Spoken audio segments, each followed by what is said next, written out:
Hello friend, good morning. कैसे हैं? और मुझे उम्मीद है कि आप सभी अच्छे होंगे।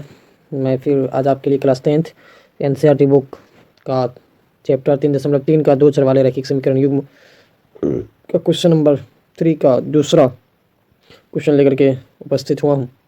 और 3 का जो दूसरा और तीसरा दोनों क्वेश्चन यहाँ पे मैं नोट कर चुका हूँ। यहाँ पे क्वेश्चन कह रहा है कि दो संपूरक कोणों में बड़ा कोण छोटे कोण से 18 डिग्री अधिक है। ठीक है, ये चैप्टर 3.3 है, 3 का तीसरा क्वेश्चन का दूसरा क्वेश्चन।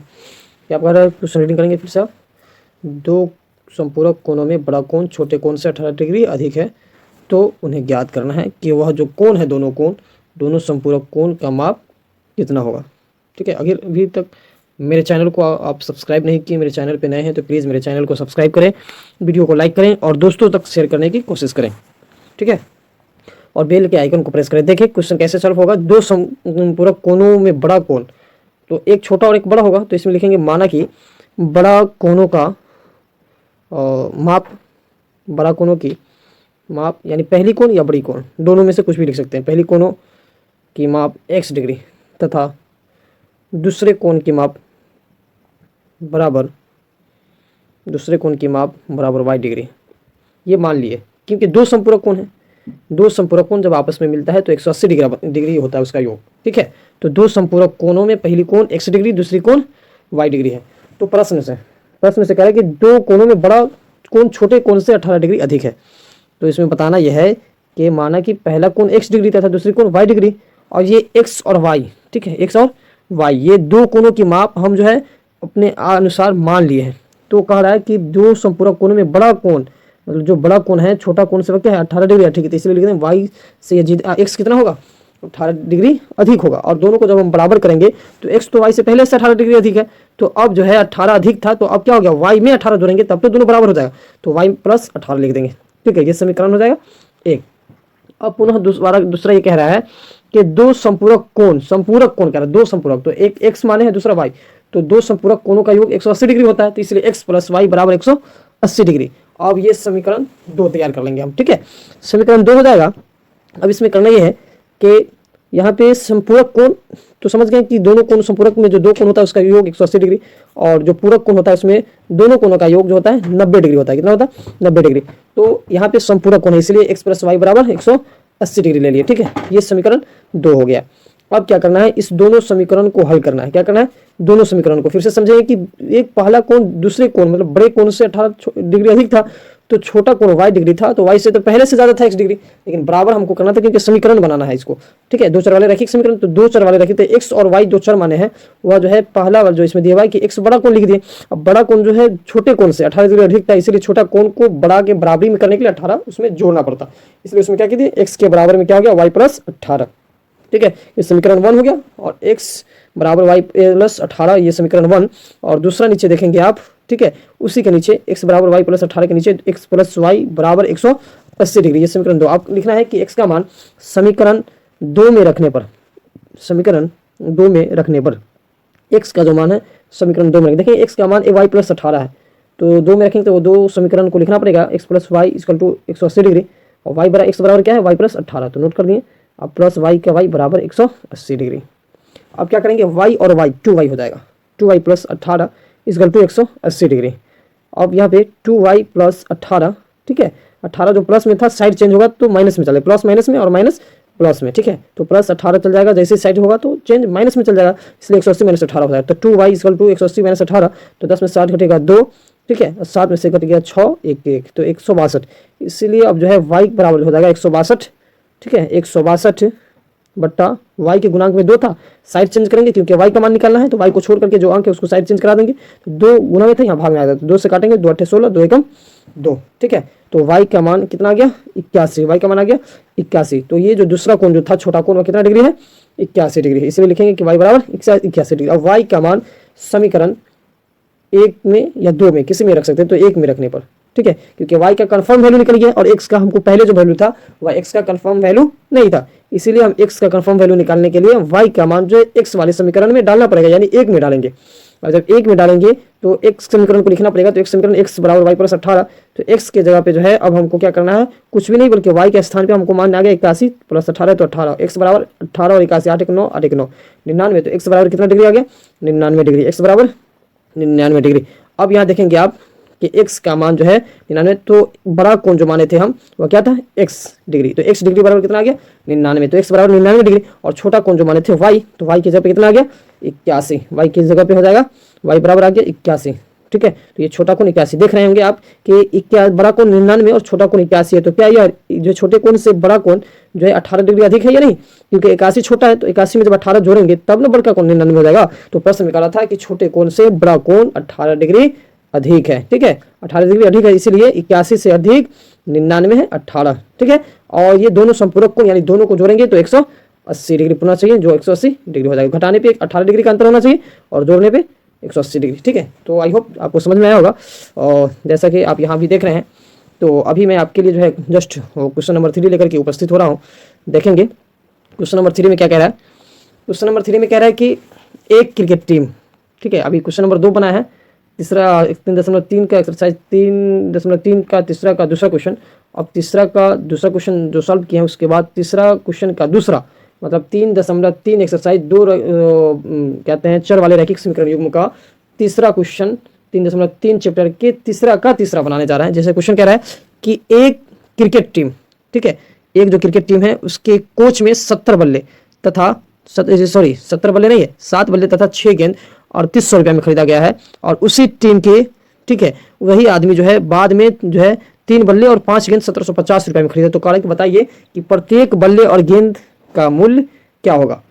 तो इसमें जो है एक बल्ला और एक गेंद जो है कितने में खरीदा गया होगा वो रेट बताना है, वो जो है रुपया बताना है, ठीक है। तो अभी आप देखेंगे कि इसमें बल्ला और गेंद की बात है, बल्ला और गेंद की बात है, तो इसमें मानना पड़ेगा क्योंकि समीकरण को मानना ही है, क्योंकि 2 चर वाले रैखिक समीकरण चैप्टर ही चल रहा है। तो लिखेंगे माना कि इसमें पहले जो है इसमें दिया बल्ला, इसलिए बल्ले का मूल्य बराबर, माना कि बल्ले का मूल्य बराबर 100 रुपया, ठीक है, और गेंद के का मूल्य बराबर y रुपया। तो x का मान लिया कि बल्ला 100 रुपया और गेंद y रुपया में मिलता था। अब यहाँ पे एक बल्ला का बात है, ठीक है, एक बल्ला का मूल्य 100 रुपया माने और एक गेंद का मूल्य y रुपये, ठीक है। इसमें एक लिख देते हैं, ये दोनों में एक होगा, एक गेंद और एक बल्ला बराबर 100 और y रुपया। अब सवाल में कह रहा है, प्रश्न से लिखेंगे कि 7 बल्ला खरीदा, तो एक बल्ला का कीमत 100 रुपया है, तो 7 बल्ला जो खरीदा तो उसका मूल्य कितना हो जाएगा 7 गुने x 7 100 रुपया, ठीक है। तो एक बल्ला का जब 100 रुपया कीमत है तो 7 बल्ले का 7 100 रुपया हो जाएगा। उसके साथ साथ 6 गेंद खरीदा, तो एक गेंद का मूल्य कितना है, एक गेंद 6 गेंद खरीदा, तो 6 गेंद का मूल्य क्या हो जाएगा, तो एक गेंद का y, तो 6 गेंद का 6 गुने y बराबर 6y। और जब ये 7 वो बल्ला और 6 को गेंद जब खरीद लिया तो दोनों को का जो कहते हैं एक साथ रुपया जो होता है वो कितना दिया है 3800, इसलिए प्लस दोनों को जोड़ देंगे 7x प्लस 6y बराबर 3800, ये समीकरण 1 बन गया। आगे कह रहा है कि 3 बल्ला, ठीक है, और 5 गेंद 1750 रुपये में खरीदा गया, कितना खरीदा गया 1750 रुपये में। 3 बल्ला तथा 5 गेंद कितना में खरीदा गया 1750 रुपये में। तो एक बल्ला की कीमत कितना हो जाएगा, एक बल्ला की कीमत 100 रुपया है, तो 3 बल्ला की 3x, ठीक है, और 3 बल्ला की 3x प्लस 5, उसके साथ साथ जो है 5 गेंद भी खरीदा गया 1750 रुपये में, तो एक बल्ला गेंद की कीमत y रुपया, 5 गेंद की 5 y, तो दोनों जो मिला लेंगे तो दोनों के बराबर कितना दिए थे रुपया 1750। तो 3 गेंद और 3 बल्ला और 5 गेंद का मूल्य जो आपस में था वो टोटल कितना था 1750, ये हो जाएगा समीकरण 2, ठीक है। अब इसके बाद देखेंगे इस दोनों समीकरण को हल करना है, और हल करने के बाद जो है इसको प्रतिस्थापन विधि से हल करेंगे और इसमें जो है एक बल्ला और एक गेंद का मूल्य हम प्राप्त करेंगे, ठीक है, ठीक है। अब यहाँ पे आप देख रहे होंगे कि यहाँ पे 7x प्लस 6y बराबर 3800 रुपया, जो 7 बल्ला और 6 गेंद का मूल्य, ठीक है, और 3 बल्ले और 3 गेंद का मूल्य 1750 रुपया था। तो यहाँ हम लिख दिए हैं कि मान जब एक गेंद का मूल्य 100 रुपया और एक बल्ला का मूल्य 100 रुपया और एक गेंद का मूल्य y रुपया था, तो 3 बल्ला का 3x और 3 गेंद का 5 गेंद का 5y, जब दोनों आपस में खरीदा तो 1750 में, इसलिए लिख दिए 3x प्लस 5y बराबर 1750। अब इसको हल करना है, क्या करना है, इसको हल करना। अब इसको हल करने के लिए हमको समीकरण सबसे पहले 1 लेना पड़ेगा, क्या करना पड़ेगा, समीकरण 1 लेंगे, ठीक है। और समीकरण जब इसको 1 लेंगे तो समीकरण 1 लेकर के जो है हमको इसे हल करना होगा। और एक में सबसे पहले क्वेश्चन आप समझ लेंगे कि जो है 7 बल्ला 6 गेंद 3800 में, 3 बल्ला 5 गेंद 1750 में, और इसमें कह रहा है कि यह जब दोनों साथ में खरीदा गया तो पहले मरतबा में 3800 का सौदा किया गया और दूसरे मरतबा में 750 रुपया होगा। तो एक गेंद मान लिए हैं, एक बल्ला का 100 रुपया और एक गेंद का y रुपया, तो इसमें समीकरण तैयार हो गया, ठीक है। अब क्या कर पहला समीकरण है उसको हल करेंगे, ठीक है। प्रतिस्थापन, इसलिए 7x प्लस 7x जहाँ था वहीं रह जाएगा, प्लस 6y को जो है साइड चेंज करा करके 3800 की तरफ ले जाएंगे तो माइनस 6y हो जाएगा। अब यहाँ 7x बराबर 3800 माइनस 6y, इसलिए x बराबर हो जाएगा 3800 माइनस 6y, अब बट्टा में क्या हो जाएगा 7, क्योंकि x के गुणांक में 7 है तो जैसे ही साइड चेंज हो जाएगा तो क्या हो जाएगा भाग में, इसीलिए x बराबर कितना हो गया 3800 माइनस 6y बट्टा 7 यानी 7, 3800 माइनस 6y बट्टा 7। अब लिखेंगे x का मान समीकरण, क्योंकि x का चर वैल्यू हमको पता चल गया, कंफर्म वैल्यू नहीं है, चर वैल्यू है, चलने वाला वैल्यू है, तो x का मान समीकरण 2 में रखेंगे। ये जो मान जो हम अभी दिख रहे हैं आप जो है x का मान उसको समीकरण 2 में लिखेंगे, इसलिए समीकरण 2 लिख रहे हैं 3x प्लस 5y बराबर 1750, 3x plus 5y equal to 1750। अब 3 के जगह पे 3 रहेगा, ठीक है, x के जगह पे यह पूरा वैल्यू लिखाएगा 3800 माइनस 6y बट्टा 7 इक्वल टू इक्वल टू नहीं प्लस 5y इक्वल टू 1750, ठीक है, क्योंकि x का मान जो था उस जगह पे जो है x का जो पहले मान था वो रख दिए हैं। अब यहाँ पे हो गया 3 से गुना करेंगे 3800 में तो 14400 माइनस जो है 3 छक्का 18y प्लस 5y बट्टा में 7 है, 5y के बट्टा में 1 लगा देंगे बराबर 1750, 7 एक का लघुत्तम लेंगे, ठीक है, 7 एक का जैसे एलसीएम लेंगे तो 7 एकम 7 हो जाएगा एलसीएम, और 7 इकाई 7 तो 14400 इकाई 400 माइनस 18y इकाई 18y और प्लस, ठीक है, प्लस 1 के बारह बनेंगे 7 तो 7 मरतबा, इसलिए 7 पचे 35y इक्वल टू 1750। अब क्या करना हमको, बट्टा में जो है एक नहीं बल्कि पहले इसको जोड़ लेते हैं, 14400 जहाँ था वहीं रह जाएगा, ठीक है, और प्लस 35y में से माइनस और 18y जो है घटेगा तो कितना बचेगा, 15 में 7 घट गया तो 7 और बचेगा 2 में से घट गया तो 17y, ठीक है, बट्टा में 7 था तो 7 रह जाएगा, ठीक है, इक्वल टू 1750, बट्टा में 1 लगाएंगे, तिरछी गुना करेंगे क्रॉस मल्टीपल।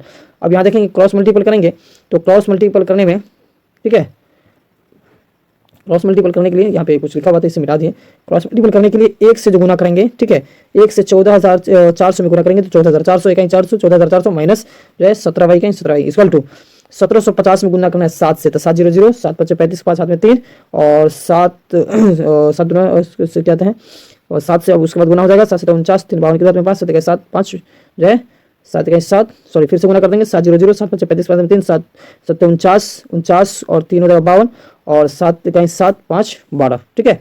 अब यहाँ पे हो गया 14400 प्लस 17y इक्वल टू 12250, कितना हो गया 12250। देखेंगे यहाँ पे गुना सही हुआ 14400 प्लस 7y इक्वल टू 12250, ठीक है।